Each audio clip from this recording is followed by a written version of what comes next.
Hey everyone, it's me again, or I guess for the first time for you guys. So I am here just to talk a little bit about the historical environment that led to Arthur Miller writing The Crucible.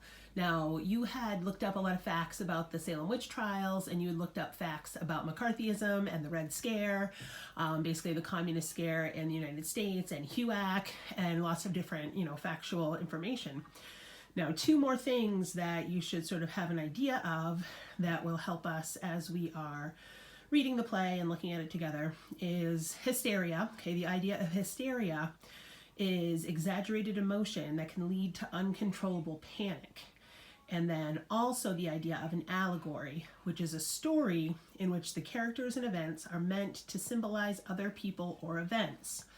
Now, what was happening in the 50s is, Arthur Miller was realizing that the way people were frightened of communists really seemed unreasonable in many cases. There could be a case where there are some communist spies and they were infiltrating, different areas. And, the same was true of, American spies over in Russia or China or wherever there were communist nations as well. And so, both sides were sort of spying on each other. But there was this real fear in America that our way of life, our democracy, was being threatened.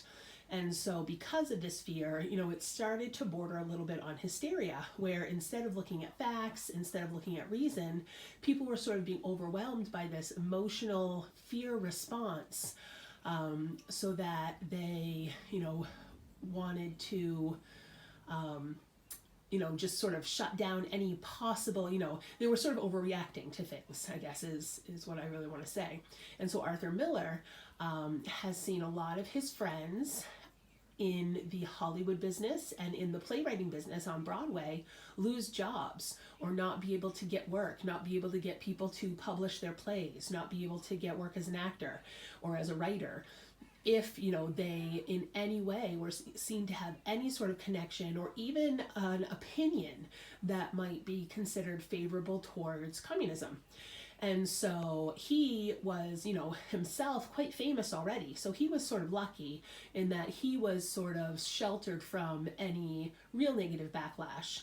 But he saw a lot of his friends and coworkers lose jobs, lose money. Some people who were just getting started out never got to have a career at all. And so he thought, this is ridiculous. This is not okay. We are supposed to be a nation of, freedom, and to have these people's lives be ruined because of one opinion they might have said once. Just because they don't agree with the American government doesn't mean they're an enemy. That's one of the things that's wonderful about America, is that we can criticize the government without fear of reprisal.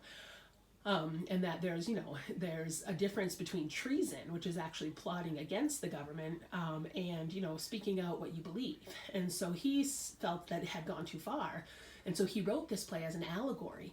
He saw the hysteria of the 50s to be very similar to the hysteria that grew in Salem in the, back in the time of the witch trials. And so he was drawing this parallel in hopes of making people realize that they were overreacting. Because, of course, by 10 years after the witch trials in Salem, by the 1700s, people had, come to basically recognize that what had happened in the witch trials was a horrible miscarriage of justice, and that all of these people, these 20 people who were put to death, were innocent. And that, of course, the paranoia and superstition of the Puritan people had led to these innocent people being put to death. And, that was sort of the beginning of the end for the Puritan religion in the Americas as well. So